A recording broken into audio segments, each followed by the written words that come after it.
அருட்பெருஞ்சோதி அருட்பெருஞ்சோதி தனிப்பெரும் கருணை அருட்பெருஞ்சோதி. அனைவருக்கும் வணக்கம். Astro V Meenakshi, Erode. இன்றைய தகவல் இன்றைக்கி பார்த்தீங்க அப்படின்னா ரிஷபராசிக்கு தான். இந்த ரிஷபராசிக்காரங்க என்றைக்குமே சாந்தமானவங்க.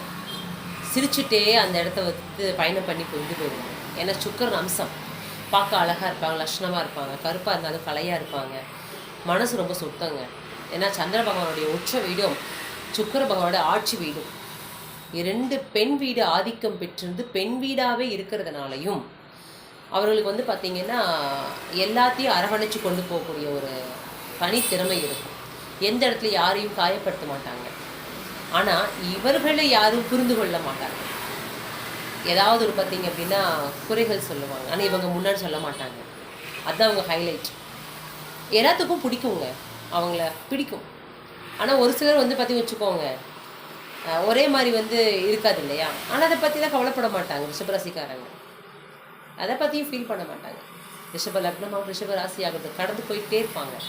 அதிகமாக சிரிப்பாங்க. ஆழமான காயம் இருக்கும், வலி இருக்கும், வேதனை இருக்கும். தனக்கு கிடைச்ச வலியையும் தனக்கு கிடைச்ச ஒரு நெகட்டிவையும் தரமாட்டாங்க யாருக்குமே. அதையும் பாசிட்டிவாக மாற்றி கொடுக்கறதுல நம்பர் 1 யாருன்னு கேட்டிங்கன்னா ரிஷப லக்னம் ரிஷபராசிக்காரங்க. இதுவும் கடந்து போகும் அப்படிங்கிற விஷயத்துக்குள்ளார தெளிவாக இருப்பாங்க. ஆனால் இவங்க ஃபேமிலிக்குள்ளார நிறைய துர்மரணங்கள் இருக்கும், அகால மரணங்கள் இருக்கும். ஏன்னா காலப்புருஷோட 8ஆம் இடம் இவங்களுக்கு 7ஆம் இடமாக வருது. ஏன்னா 7ஆம் இடம் தான் நிவர்த்தி ஸ்தானமே.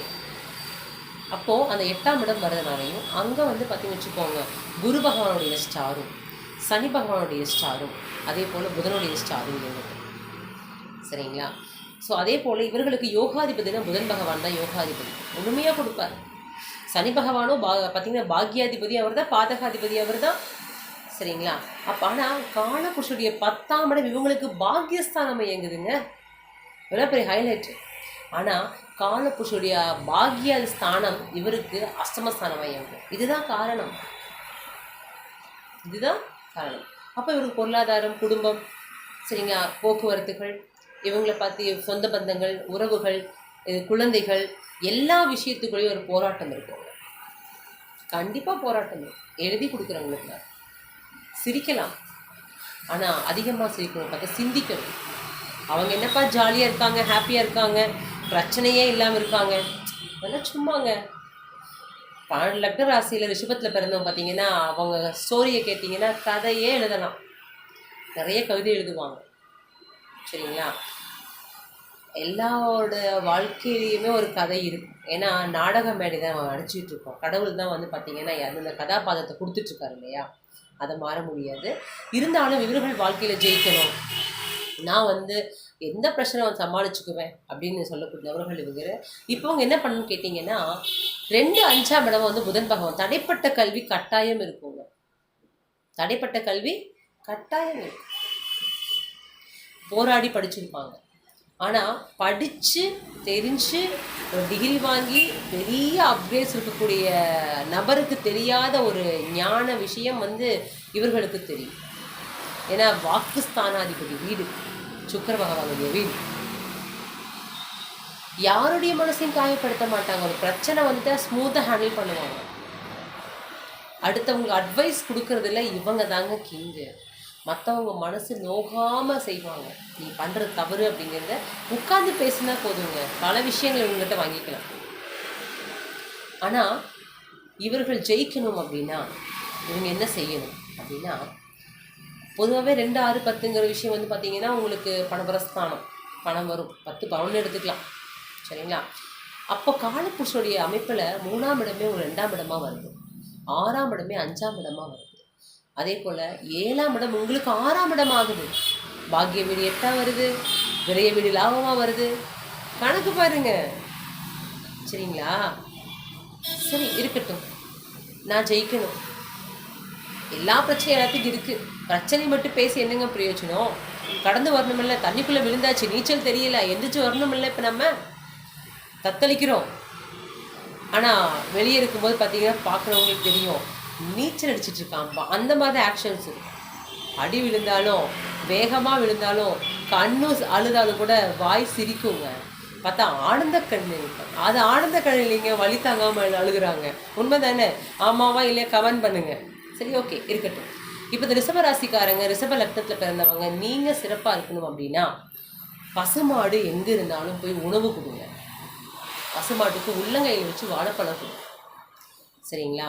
புதன் பகவான் அப்படிங்கும்போது யாராவது ஏழை குழந்தைங்களுக்கு வந்து படிக்கிறதுக்காக நோட்டு, புக்கு, பேனா, பென்சில் எது வேணால் வாங்கி கொடுங்க.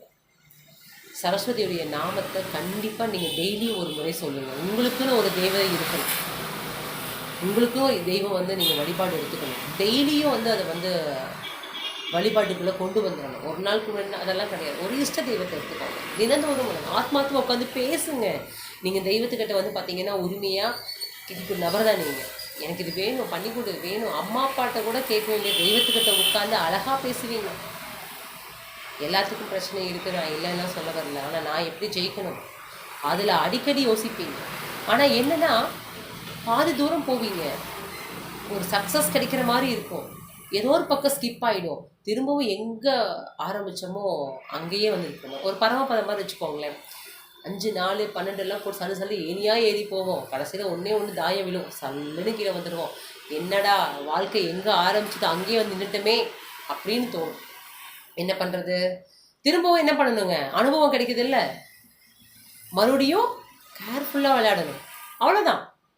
சரி, என்ன பண்ணலாம் அப்படின்னா, உங்களுக்கான தெய்வம் சனி பகவான் வந்து 9வது, அவரே பாதகம், பாக்கியம். ஓகே, காவல் தெய்வ வழிபாடுங்க. கண்டிப்பாக உங்களுடைய அப்பா வழியோ அம்மா வழியோ கண்டிப்பாக ஒரு காவல் தெய்வம் இருக்கும்.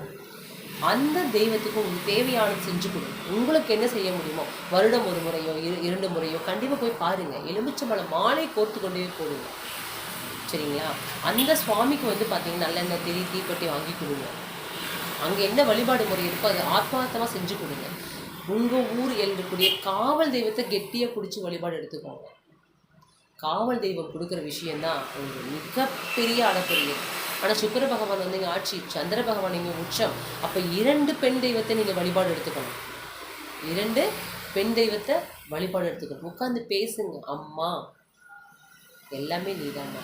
அம்மா உங்களுக்கு எந்த பெண் தெய்வம் பிடிக்குமோ உட்காந்துக்கோங்க, பேசுங்க, ஆத்மார்த்தமாக கேளுங்க. அம்மா அம்மாங்கிற வார்த்தைக்கு வந்து பார்த்தீங்கன்னா அவ்வளோ ஒரு இருக்குது, சக்தி இருக்கு இல்லையா? அவ்வளோதான். சரிங்களா? அனைவருக்கும் அனைத்தும் கிடைக்கட்டும். எனிவே, என்னுடைய பெயர் மீனாட்சி வெங்கடேஷன். ஆன்லைனில் ஜாதகம் பார்த்துட்ருக்காங்க. ஆஸ்ட்ரோ மீனாட்சி ஈரோடு. அதே வந்து இன்ஸ்டாவோட ஐடி நம்பர் அதுதான், ஐடி நேம் அதுதான், ஃபேஸ்புக்கோட இதாக வந்து ஃபாலோ பண்ணிக்கோங்க. நிறைய ஹெல்த்துக்கான டிப்ஸும் கொடுத்துட்ருக்கேன். ஆரோக்கியம் ரொம்ப இம்பார்ட்டன். அதை பற்றி அந்த பேஜில் பாருங்கள். என்னோடய தொலைபேசி எண் மட்டும் கொடுத்துட்றேன். 7708791654. வாழ்த்துகள், வாழ்க வளத்துகள்.